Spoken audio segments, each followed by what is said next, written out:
when these balls are colliding, they're all in a line. And so we can treat it like our little one-dimensional system. Okay, the whole arcing up part of it, nothing interesting is really happening there. We can treat it as just they're moving along in a line. And so if you had like, I don't know, an air hockey table and you had a bunch of little masses and you managed to keep them all perfectly in line, you could have a Newton's cradle effect. But it wouldn't come back because gravity is what makes it. When it swings up, gravity makes it come back. You point is you could have one thing hit the first one, all those stay stationary, and the last one kicks off. Okay? And so I'm going to just draw this up like so, where we have a mass M, and it's coming in with some velocity v, and then it's going to hit these other guys. Also, all that have a mass M. And they're all in a line. And I'm going to call them A, B, C, E. And so these guys are all stationary to begin with. This is what's coming in. And for the simple analysis that we're doing, you'll notice I've drawn gaps. The gaps are important. Because if you do not have the gaps, the analysis breaks down and you have many possible answers. So if you essentially, if you did not have the gaps, you could treat this, and then you would treat this as usually one block. Since you could, that would be potentially treated as one block with mass 4m, and then we could use our equations we just had up there. You had 2m and 1m hitting. We use the same ones. And we could say, all right, if we treat this all as 1, if this was 4m and this guy came in, what would we expect to have happen? Just like intuitively. Do something that weighs 1 kilo and hit something weighing 4 kilos. 4 kilo thing's stationary, it's all frictionless.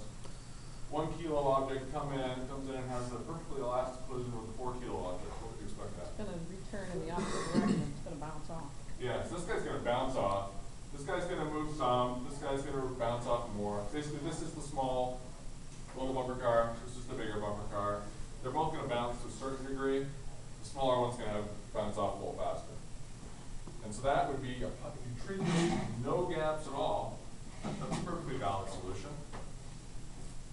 Okay? You could also have it be like, yeah, this one's going to detach, like what happens in the video. That's a valid solution. You could have, you have two of them? Yeah, you could have like maybe these move a little. And these two stay together, move a little. Those two stay together, move a little. Some. Or it'd be like basically infinite solutions if you treat this with no gaps. And if you really want to solve it with no gaps, you have to get into way, way more complicated analysis. Okay, it's like Hooke's law and springs and non-proportional springs and compression of spheres, and it's a mess. However, if you treat it with gaps, and they can be very, very tiny gaps, then you can do pretty simple analysis. Okay? And so, say the gaps are important. So what happens here? These guys are all weigh the same amount. We have perfectly elastic collisions. So we have A hits B. What's going to happen? They have the same mass. They're perfectly elastic.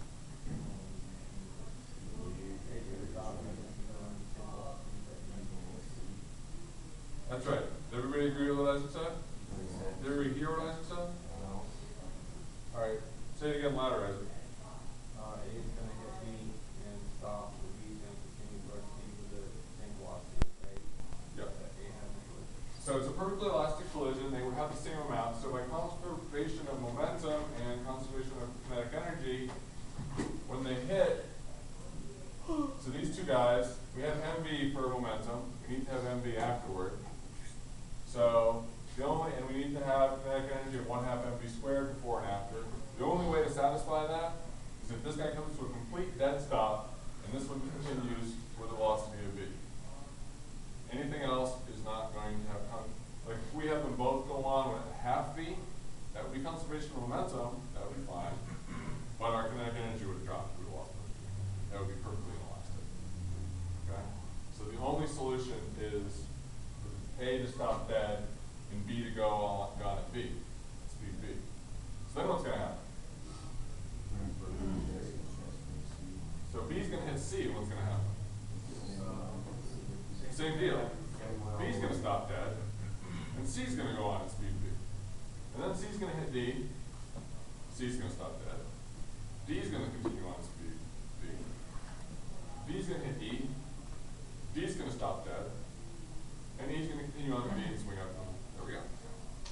That's what happens in a Newton's cradle. And so we can also do it where we have, I'm going to reposition my mess down here. So both of these guys are coming in at speed B. So this is the 2-ball version. You pick 2 of them up, and you're going to swing them into the other 3. And so what is the very first thing that's going to happen? These 2 are cruising along, they have a little gap between them. They're coming towards these guys each have a little gap between them also. What's the very first? Usually will be like a ping pong. We're gonna both C and C will be. They're both gonna stop dead, and then C. Hold on. So tell me the very first thing. Let's start from the beginning. Well, B will hit C. B will hit C. B will It's the stop. very first thing that's going to happen. And so what is going to happen when B hits C? B locks. So B, C collide. And what's going to happen is B is going to stop and C is going to move at B. Okay? That's what's going to happen. So then, what's going to happen after that? A hits B, or potentially C hits D. It doesn't really matter which way you do it. I'm going to say C hits D, and then I'm going to go back to A hitting B. So, it's all kind of simultaneous, which is why when you actually see one of these things go, it looks like it is. In fact, all simultaneous, because these gaps are very, very small. So it doesn't take very long. So we have then C and D collide. What's going to happen there? He's going to stop. And what else? B is, well, hold on, no. If we have C and D colliding, what's the result of C and D colliding? D is going to move. So D is going to move. All these movements are at velocity V. That's why I'm not keep writing. And so right now we have A is still moving, and D is moving, and everybody else has stopped. And we're all kind of pretty close in contact. And so now A is going to hit B. And stop. So we have A and B are going to collide. And so, yeah, A is going to stop. B is going to move. Then what's going to happen? So right now we have D and B moving, everybody else stopped. So you can look at it, you can either have D hit E, or you can have B hit C. Again, it's kind of all simultaneous. Okay? So I'm going to go with,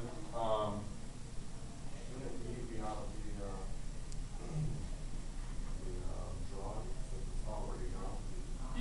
No, we haven't hit E. I haven't had any collisions with E. So far I've had B hit C, C hit D, and A hit B. E has yet to be touched. Okay? So right now we've got D and B moving, everybody else stop. Hits E first. Okay?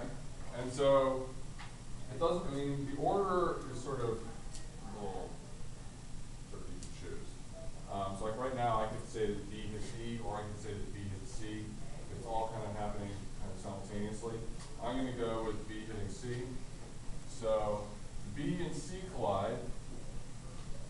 So naturally B is going to stop.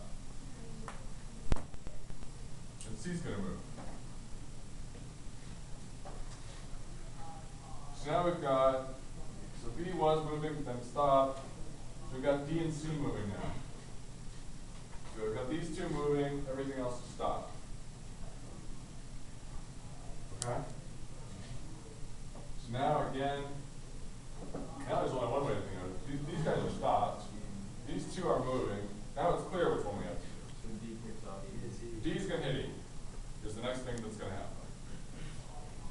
So we have D and E are going to collide, which is naturally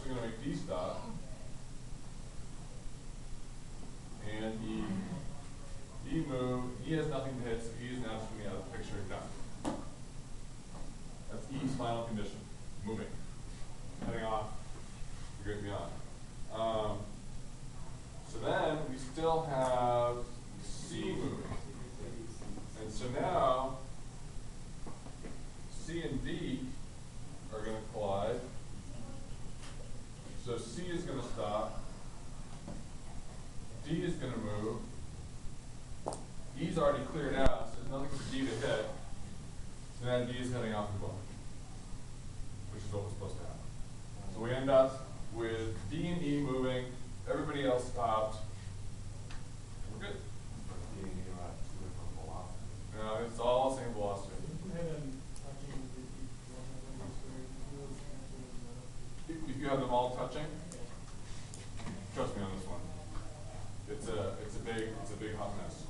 If you have them all touching, it's super complex, which is why I'm not going to do it. You have many possible solutions, and you have to get into it's essentially indeterminate, and it's like statics talk about indeterminate problems, and you have to get into this okay, because okay, statics maybe there's a beam, it has a couple supports, there's a load here. How much load is each on each of the supports?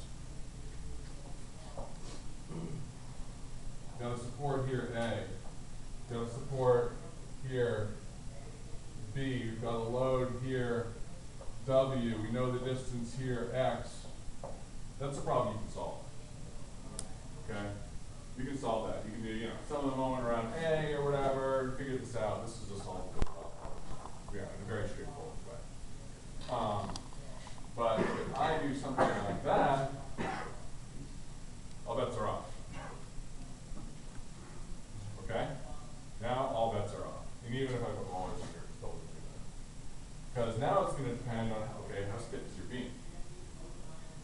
Because some of this, see some of the moments around A, we get our moment, W times X gives us a moment. Some of it's going to be resisted here, some of it's, so this is C. Some of it's resisted here, some of it's resisted here. How much? There's not enough information to know. The only way to know, to figure this one out, is to get into the stiffness of the beam and how to start calculating displacements, and when I get statics, I don't like this. And this is called indeterminate. And so it's the same deal if you have these guys touching. If you have these guys touching, you can't solve it with a simple equation. Like this one we solved with a simple equation, some of the moments or whatever. That's what we're doing here. It's the equivalent of some of the moments. We're doing a very simple analysis, and it works great. Because we have these gaps, we have these set it up just right. If you don't have those, now it's indeterminate. We have multiple different solutions, and the only way to solve it is to get into, as I said, like the actual compression of the balls, or their sort of spring constant kind of. And it's just it's a serious mess. And we're not doing it. So it'd be the same. Oh boy. Okay. What's that? Yeah, that's true. That one? You said it's stiffness of the beam. You need to know stuff about the beam. You need to know, like, okay, what's the moment of inertia of the cross section of my beam? What's the modulus about the elasticity of my material? Those would be the essential things. I don't know. Let's see. When did I have it? I had a second year undergrad, I guess. So where you guys are? Yep. But maybe it was third year. Could have been third year. Not sure. Never mind. But yeah, I was good at statics. I like statics. I mean, when I took statics, it was a class of like 150 people. It's intended to be a leader class, and like 2 people get an A out of the 150. Where did you go to college? California Davis.